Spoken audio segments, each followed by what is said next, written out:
네, 안녕하세요. 제육대가의 주 대표입니다. 자, 지금 이제 이 영상에서는 어, 핫한 우리 제육대가가 지금 벌써 만 9년째를 맞이하고 있습니다. 그죠? 자, 만 9년째인데 다른 업체들은 보면 좀 인기 있다 싶으면 한 1, 2년 가다가도 금방 인기가 시들해져 버리던데 어떻게 제육대가가 지금까지 오히려 더 9년째 되면서 오히려 더 성장하고 있는지 매년 해를 거듭할수록 성장하고 있는지 그 이유를 좀 말씀을 드릴게요. 자, 최대한 좀 간단히 간추려서 말씀을 드리겠고 지금 하는 영상이 1부입니다. 그리고 2부도 또 준비되어 있으니까 그걸 다 봐주시면 감사하겠습니다. 일단 그 프랜차이즈라는 걸 먼저 이해를 하실 필요가 있습니다. 프랜차이즈라는 건 뭐냐면 자, 회사가 그러니까 가맹본부라고 하죠. 이 가맹본부가 공정거래위원회에다가 이제 등록을 갖다 합니다. 등록을 갖다 해서 내가 가맹점들한테 경험이 없고 이런 가맹점들한테 교육을 갖다 해서 먹고 살 수 있게 하겠다. 그래서 수익 구조가 이제 어떻게 돼 있는가 하면 그 가맹점과 그 다음에 본사가 바로 반반 나눠 먹는 구조예요. 네, 수익을 반반 나눠 먹는 구조입니다. 약간 좀 억울한 느낌이 좀 들죠, 그죠? 그러니까 본사가 가져가는 매출이 수익이 상당히 크다라고 하는 게 일반적인 프랜차이즈의 특징인데, 네, 우리 제육대가는 그렇지 않다는 얘기예요. 일단 그래서 프랜차이즈 본사가 어떻게 수익을 취하는지 물론 원리적인 내용부터 설명을 드리겠습니다. 일단 공급 원가, 그러니까 본사가 이제 가맹점들한테 모든 어떤 원재료들을 다 공급을 하잖아요, 그죠? 근데 그 공급 원가가 바로 40%에 맞춰진다는 게 포인트예요. 네, 40%에 맞춰진다. 네, 그래서 뭐 35%라고 말하는 것도 있긴 있는데 35%라고 말하면 그때는 로열티가 한 5% 붙습니다. 그러니까 무조건 40%에 맞춘다라고 하는 게 일반적인 프랜차이즈의 정석이라고 보시면 되겠어요. 자, 여기서 바로 이제 본사의 수익이 크게 발생을 하는데, 물론 이제 본사는 창업 시에도 상당히 많은 수익이 발생합니다. 왜냐하면 가맹비 외에도 우리 제육대가는 가맹비만 받지만 가맹비 외에도 어떤 그 시설이라든가 이제 이런 것들을 통해서도 상당히 많은 몇 배 뻥튀기 같다든지 하는 그런 현실이고요. 자, 그 다음에 또 여기서 이제 꾸준하게 계속해서 뽑아 먹습니다. 등골을 빼먹어요. 네. 자, 그러면 공급 원가가 40%면 실제 원가는 한 27%밖에 안 됩니다. 왜냐하면 여기서 본사가 12%에서 13%의 수익을 갖다가 여기서 내게 돼요. 그죠? 그러면 가맹점도 마찬가지로 똑같이 한 12, 3% 정도 수익을 내는데 여기까지가 바로 공정거래위원회가 인정하는 정도예요.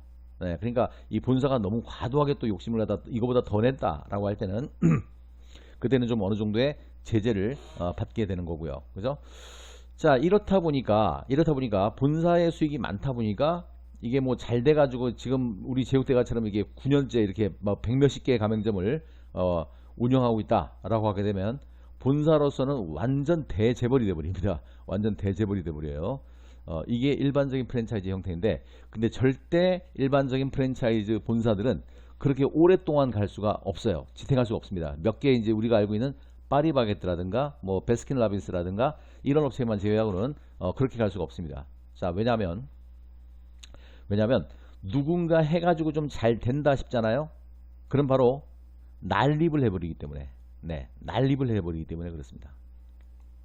빨간색으로 해야지. 네, 이게 제일 큰 문제예요. 네, 그래서 예전에 한 7, 8년 전, 네, 그때가 이제 그 법이 개정되기 전인데 이때는 정말 난립이라고 하는 것 자체가 말도 안 됐어요. 왜냐하면 누군가가 뭐 하나를 해서 된다.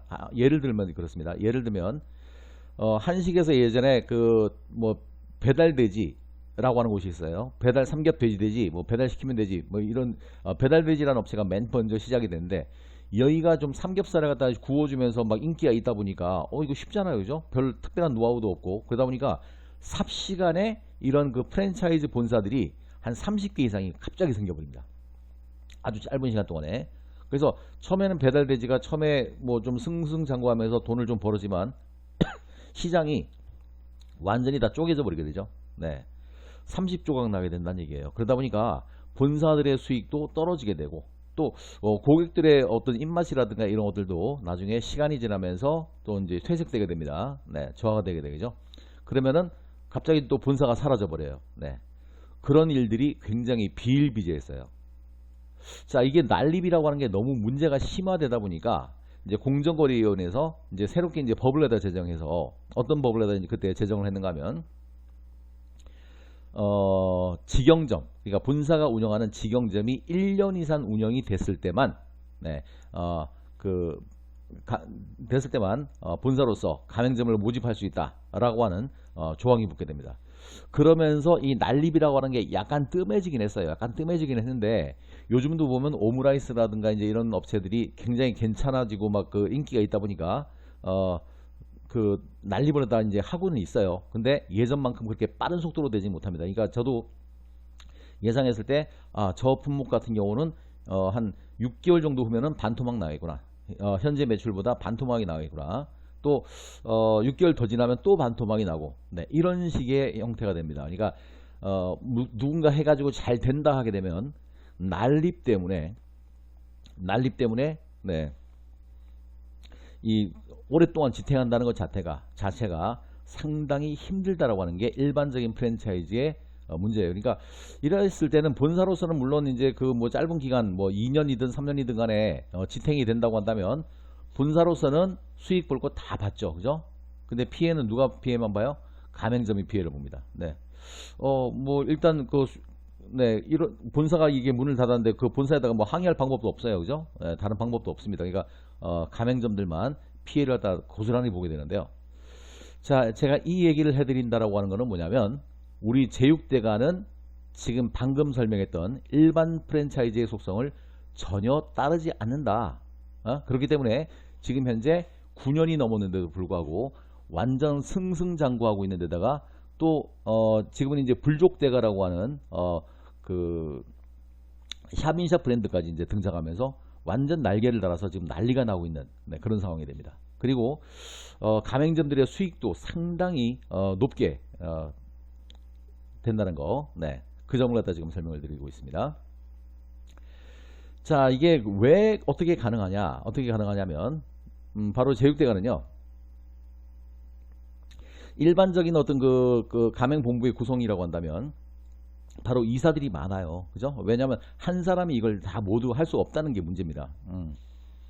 한 사람이 모든 걸 갖다가 다 할 수가 없잖아요. 그죠? 왜냐하면 음식을 갖다가 만들어서 판매하던 사장인데 그 사장이 가맹점을 갖다가 모집한다고 해서 자기가 기획까지 하고 마케팅까지 다 전략을 갖다 세우고 또 메뉴 뭐 레시피 연구도 하고, 그죠? 또 가맹점 모집까지 자기가 직접 하면서 그 다음에 교육까지 하고, 이게 불가능하지 않습니까? 불가능해요. 그러다 보니까 본사에는 많은 이사진들이, 이걸 운영하는 이사진들이 있을 수밖에 없어요. 그러다 보니까 나눠 먹는 사람들이 소위 많이 생기겠죠. 그죠? 그러다 보니까 본사는 수익이 좀 어느 정도는 많아야지만 실제로 운영이 되는 게 사실입니다. 근데 우리 제육대가는 어떨까요? 우리 제육대가는 얘네들하고는 아예 개념이 달라요. 저 쭈 대표 혼자서 이 모든 걸 다 합니다. 왜냐면 저는 예전에 한 25년간 영어 강사를 했었어요. 네, 영어 강사를 했고 일반적인 동네 강사가 아니라 대형 단과의 영어 강사였고, 그래서 학생들한테 모집하고 이런 것들도 광고라든가 이런 것들을 뭐 기획이라든가 마케팅, 물론 전공도 마케팅이 전공입니다. 제가 마케팅이 전공인데 이런 것들도 했고 거기다가 또 이제 강사도 했고 하기 때문에 상담이라든가 교육 이런 거에 있어서도 상당히 능하죠. 그죠? 거기다가 기획력이라든가 이런 것들이 마케팅 전문이기 때문에, 전공이기 때문에 이런 것들도 아주 뛰어나고 그렇습니다. 그동안의 많은 경험으로 인해서. 그래서 저는 여러 사람의 이사진이 없이 혼자서 이 모든 걸 다 해버립니다. 그래서 수익을 일반적인 프랜차이즈가 12, 3% 정도의 수익을 갖다 내는 걸 갖다가 우리 제육대가의 경우는 딱 3%만 내면 돼요. 네, 3%. 자, 3%만 내도 본사는 돌아가긴 돌아가거든요. 근데 이렇게 많은 이사진들이 있다고 한다면 그 3% 가지고는 택도 없이 못 돌아가요. 그죠? 자, 그런데 문제는 뭐냐면 우리 제육대가만의 특장점이 바로 여기에 있다는 겁니다. 네. 이런 시스템을 아무도 따라할 수가 없다는 거예요. 아무도 따라할 수 없다. 네. 대표 혼자서 이 모든 걸 다 할 수 있는 그런 업체가 없고, 그래서 다 하기 때문에 수익은 혼자서만 먹기 때문에 네, 13%가 아니라 3%만 먹어도 운영이 될 수 있는 그런 시스템은 남들이 함부로 따라할 수 있는 게 아니죠. 바로 그게 포인트입니다. 그러다 보니까 지금 9년이 넘었는데도 불구하고 네, 가맹점들은 지금 현재 그 배달의 민족과 쿠팡이츠 얘네들이 딱 떼가는 게 너무 많아요. 지금 그래서 정부에서도 얘네들 갖다 어떻게 지금 잡아야 될까를 굉장히 큰 고민에 빠져 있던데, 응? 우리 제약대가의 경우는 그런 말이 안 나옵니다. 왜냐하면 자, 그 수익 자체를 갖다가 가맹점들한테 돌렸기 때문에 걔네들이 아무리 많이 뜯어먹는다 하더라도 우리의 경우는 수익 자체가 크기 때문에 훨씬 더 그 많은 걸 갖다가 얻을 수 있는, 그죠? 또 고객들에 대해 서비스 할 수 있는 그런 영향까지도 충분히 발생한다, 이런 얘기예요. 자, 그러면 이제 구체적으로 좀 더 보실게요. 좀 더 보시게 되면 우리 제육대가의 네, 공급 원가 수치상으로는 한 25% 정도로 잡혀 있습니다만, 근데 실제로 이제 우리가 서비스를 줘요. 고기를 주더라도 뭐 한 20g, 30g을 더 줘버리고, 거기다가 또 리뷰 이벤트 서비스를 꾸준하게 하다 보니까 실제 원가 구조가 한 30%다라고 보시면 됩니다. 그죠? 그러니까 일반적인 프랜차이즈가 40%라고 한다면 우리는 30%니까 바로 여기서 10%를 가맹점이 더 먹는 거죠. 그죠? 네. 그러니까 소스는 바로 매출의 9%밖에 차지 않았는데 이 9%에서 본사가 가져가는 게 3%예요. 원가도 있고 이제 이러다 보니까요. 제작 원가도 있고 이러다 보니까 본사가 한 3%를 갖다가 가져가고, 그래서 그 다른 프랜차이즈가 13%인데 비해서 제육대가는 3%밖에 매출을 그 이익을 본사가 수익을 취하지 않는다는 겁니다. 이게 최대 장점입니다. 네. 본사로서도 저는 상당히 흡족하고 있어요. 왜냐하면 네, 안정적이잖아요. 누구도 범접할 수가 없습니다. 그래서 우리 제육대가가 안정적이고 또 가맹점들도 다들 만족하시는 게 바로 그런 이유가 됩니다.